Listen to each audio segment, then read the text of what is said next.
What's going on, MSFers? Duelam here, and today we're going to be talking about Cosmic Crucible Week 5 defense, and we're beefing it up just a smidge to change things up a little bit because I have been on a little bit of a losing streak because I did have everything on offense, essentially, to take out the bobblehead, Professor X. So we're going to change it up a little bit, and we're going to make our defense a little bit better. We're also going to make some tweaks to some places like room 3 and room 1 to make them a little bit better. So yeah, let's get into it. Room 2, staying the exact same. We're going to do Orcus APOC. I realized I really did not miss APOC at all on offense, which I was kind of shocked I didn't, but I really did not, honestly. I wasn't like, wow, I could really use Apocalypse here. Not really. It was just kind of, okay, cool, I don't have Apocalypse. Whatever.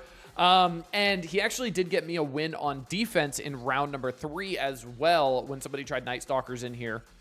So I'll take it. That works pretty well. We're going to keep him on defense in room number 2 with Orcus. Been doing pretty well. We also have Lady Deathstrike at gear tier 20 now as well. So if she gets to take a turn, there's going to be some problems.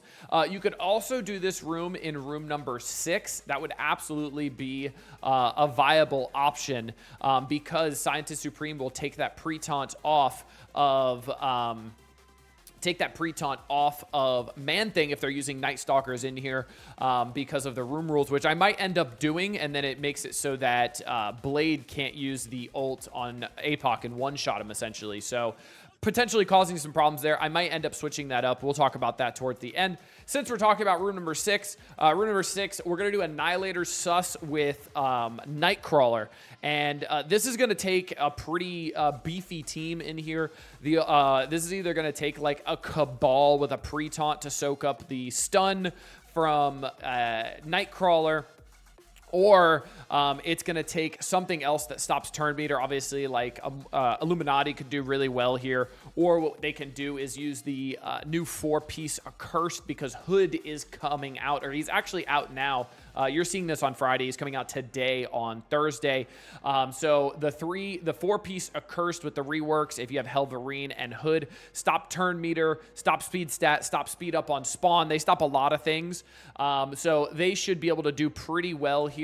I think they will be good. Now, as for Accursed, I don't think it is worth putting them on defense, honestly. I think they are not the best on defense and will have some things be able to take them out because obviously the fastest character on their team is like 125, I believe. And they don't have a lot of sustain without Satana, so not the best team for defense, so definitely keep them for offense. But yeah, I'm going to run Sus Annihilators with Nightcrawler in here. Just a fast team, large team as well. And what I'll probably end up doing is swapping out 6 and 2 to change things up so that the Scientist Supreme taunt ends up changing things here. And then room 1, what we're going to do is we're gonna play some games with people. So here's what's going to happen. We have obviously Phoenix Force, Doctor Strange, Dorm, and Sasquatch. So what's going to happen here is Dorm's going to give the revive, obviously. We're going to have a potential there that's going to cause some issues for Doctor Strange, potentially reviving as well with his ultimate. And if he dies, he's going to have to be killed again, or if he's like controlled and then somebody accidentally kills him, he's going to end up ulting, reviving some people. Everybody here is going to get a revive except for Phoenix, obviously. And the thing about Sasquatch is he's a pre-taunt, but he's not a pre-taunt when it comes to Omega Red Phoenix Force's passive. So technically, he does not spawn with taunt, which means Omega Red is going to give taunt to Sasquatch, which means he's not going to get the speed bar, the 20% speed bar from his passive, which means that he will not be going before the Vigilante team. So he will not be giving out those vulnerables to Silver Sable, which means Silver Sable will delete this room.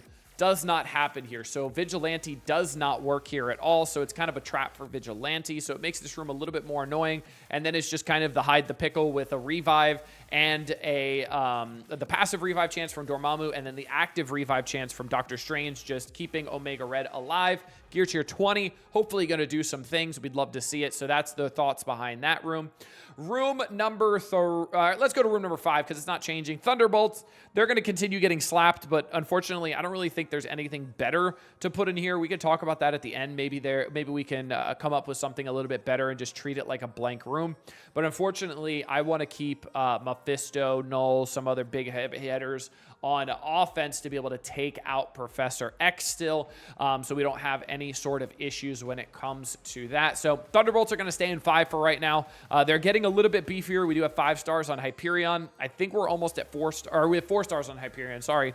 And I think we're almost at 4 stars on Songbird because of the event that's been going on. I'd have to check, but we're getting closer, starting to get a little bit bigger, but that's fine. Cabal, Kang, Ares is going to take this out nonetheless, which is A-okay with me. Now, for room number 3, we made a slight change, but it is a pretty impactful change. So we're going to have Black Knight, Emma, Omega Sentinel, Kahori, and Quasar in here. So what Quasar is going to do, Quasar's passive rewinds people by 15% turn meter when they gain exposed. Kahori is going to be putting out exposed with her basic attacks as well as her passive if the passive has a controller enemy. So if somebody tries to do a Kahori into this room, my Kahori is going to hit their Kahori, put exposed, rewind them, and then my Kahori will end up going first. So a big trap here. If somebody tries to bring a Kahori in here, the way to go around this is bring a controller enemy or controller ally with higher, I think it's focus, if I'm not mistaken, that Kahori hits. Somebody can remind me in the comment section. I'm almost positive it's focus. So if you bring a controller ally with higher focus than Kahori, you can kind of circumvent that a little bit. Your Kahori will still go faster. Black Knight obviously is a pre-taunt to stop some things here. We could end up moving Black Knight out of here and moving him elsewhere because the Black Knight here is a little redundant because it was stopping the Kahori. Now we don't need that because the Kahori is being stopped by Quasar now. So a little food for thought here. Might want to throw in a different 5th in here. Throw in Black Knight somewhere else. Maybe throw him in room number 4. Maybe even room number 1. But Black Knight is a pre-taunt on spawn, so Omega Red Phoenix Force would get that speed, so messing with the little things there. So probably not in 1, but maybe putting him in 6 as a second pre-taunt instead of Nightcrawler could be interesting. Who knows? You never know what we're going to end up doing. And then in room number 4, we're going to put Odin back on defense. You could absolutely put Black Knight in here as well and a different 5th in room 3. Maybe put like Loki in there just to make Kahori that much faster. Or put something that's just going to change up some damage in here. Nothing wrong with that either. So for room number 4, we're going to do, go back to this pretty good defense. We're going to do a pre-taunt, Emma, Captain Britain, Odin, and good ol' Shadow King. What we are going to do is we're going to move the pre-taunt dead center, so it's going to be split on if they try to use Illuminati here, where the Shuri is going to go. So split it up, and depending on where it's going to get hit there, it will help out. So the slows, heal blocks, all that kind of stuff changes where it's going to go. So we're going to stick with this. I'm relegating Odin to defense because we need something on defense that's going to hold or at least cause some problems. I've also moved Starjammers to offense now, so I do have Starjammers ready to go for offense. Will help out a bunch. So that's going to change things a good amount. Obviously, Starjammers, an amazing team for offense. So I'm curious to see where I'm going to be able to use them. So beefing up my offense a little bit, but still beefing up my defense with Odin going there, but also some minor changes with good old Dorm and the Sasquatch here. What I also could do is I could do something like Illuminati with Super Skrull, since I'm not using Captain Britain, and do that. That's also a pretty good option. So maybe like Illuminati with Super Skrull +1 in there in 5 instead, and maybe change up room 6 a little bit and just keep like Annihilators in there. But yeah, more food for thought for you. Nothing wrong with that. So for room number 5, definitely could do like an Illuminati, maybe like Illuminati Black Knight Dormammu, or just Illuminati Black Knight in general here.